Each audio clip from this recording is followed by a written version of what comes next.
এই সভায় উপস্থিত আমার সকল সংগ্রামী সহযোদ্ধা এবং আমাদের মাইকের আওয়াজ যতদূর যাচ্ছে এই অঞ্চলের ব্যবসায়ীবৃন্দ, ব্যবসায়ী বন্ধুরা, এখানকার বাসিন্দা, মা বোন, আমাদের অভিভাবক, সকলকে আমার প্রণাম জানাচ্ছি। আপনারা আজকে যারা এখানে হাজির হয়েছেন, আজকে এই সময় সারা ভারতের আপামর ভারতবাসীর সাথে এই সময়কার সবচেয়ে জরুরি যে বিষয়, এই সংবিধানকে রক্ষার বিষয়, এই সংবিধানকে রক্ষার যে প্রত্যয়ী লড়াই, সেই লড়াইয়ে আপনারা সবাই সামিল, আপনারা সবাই সেই লড়াইয়ের সৈনিক।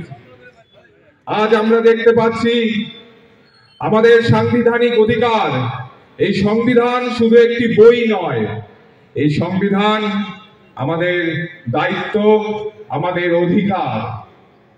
কিন্তু আজ আমরা দেখতে পাচ্ছি প্রতিটি পদে পদে, মুহূর্তে মুহূর্তে আমাদের সাংবিধানিক অধিকারকে পদলুণ্ঠিত করা হচ্ছে, আঘাত করা হচ্ছে, আক্রমণ করা হচ্ছে। আমরা বলছি আজকের এই নির্বাচন আমাদের ওই সংবিধানকে রক্ষার নির্বাচন। কাজের দাবিতে, সকলের শিক্ষার দাবিতে, সকলের স্বাস্থ্যের দাবিতে আজকের এই নির্বাচন।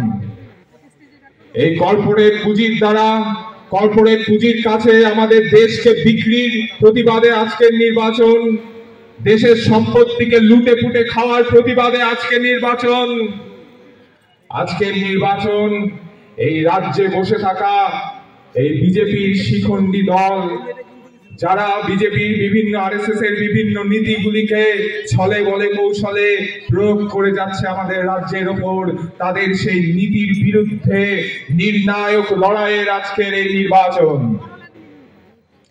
আমরা বলছি যে আজকে শিক্ষা থেকে, স্বাস্থ্য থেকে, কাজ থেকে, রুজি রুটি, খাদ্য, সবকিছু সরকারের দায়িত্ব তার জনগণের প্রতি। এই দায়িত্ব নেওয়া সম্ভব, এই দায়িত্ব নেওয়া সম্ভব। আমরা বলছি সম কাজে সম মজুরির কথা, ওই মজদুরের ওই ন্যূনতম মজুরির কথা, আমরা বলছি ভাইয়ের মূল্যের কথা।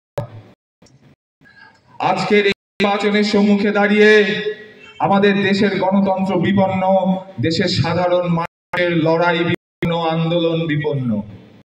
কিন্তু এই অবস্থাতেও আমরা দেখছি একটা আমাদের দেশের রাজনীতির ক্ষেত্রে খুব লক্ষণীয়, দেশের রাজনীতির ক্ষেত্রে একটা নতুন দিশা, যে একটা বিরাট অংশের ছাত্র যুবক যারা এই দাবিগুলো নিয়ে, যারা আপনার মতো সাধারণ খাওয়া মানুষের দাবিগুলো নিয়ে রাস্তা থেকে, বিশ্ববিদ্যালয় থেকে শুরু করে খেতে, খামারে, কারখানা, চা বাগানে চালিয়ে যাচ্ছে।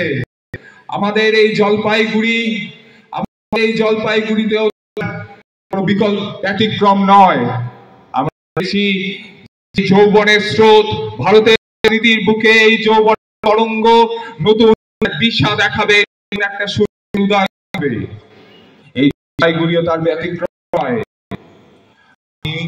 এই অংশের, সেই যুব অংশের আমি একজন প্রতিনিধি। ভারতের কমিউনিস্ট পার্টি মার্ক্সবাদী আমাকে প্রার্থী মনোনীত করেছে, আমাদের বামপন্থী বন্ধুরা, আমাদের জাতীয় কংগ্রেসের বন্ধুরা আমাদের সমর্থন করছে। তাই আপনাদের সকলের কাছে আমাদের অনুরোধ, আমাদের ভোটে জয়যুক্ত করুন। আমরা মানুষের দাবি নিয়ে এই রাস্তা থেকে মানুষের তুলে নিয়ে গিয়ে ওই দিল্লির পার্লামেন্টের বুকে মানুষের জন্য শুধু লড়াই করব না, সেই দাবিকে আইন করে তুলে আনার জন্য আমরা প্রতিবদ্ধ।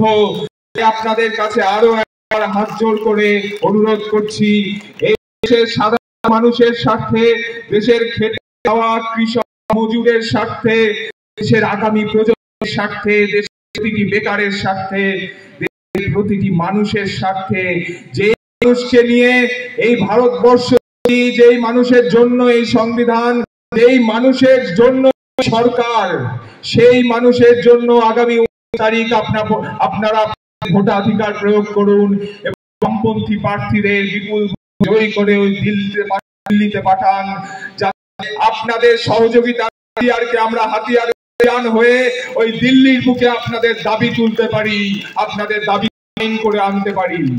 এই বলে আপনাদের সকলকে আগামী যে নতুন বছর আমরা পদার্পণ করলাম, সেই বছরের সকলকে শুভেচ্ছা জানিয়ে আমি আমার বক্তব্য শেষ করছি। ইনকিলাব জিন্দাবাদ, ধর্মনিরপেক্ষ গণতান্ত্রিক জোট জিন্দাবাদ।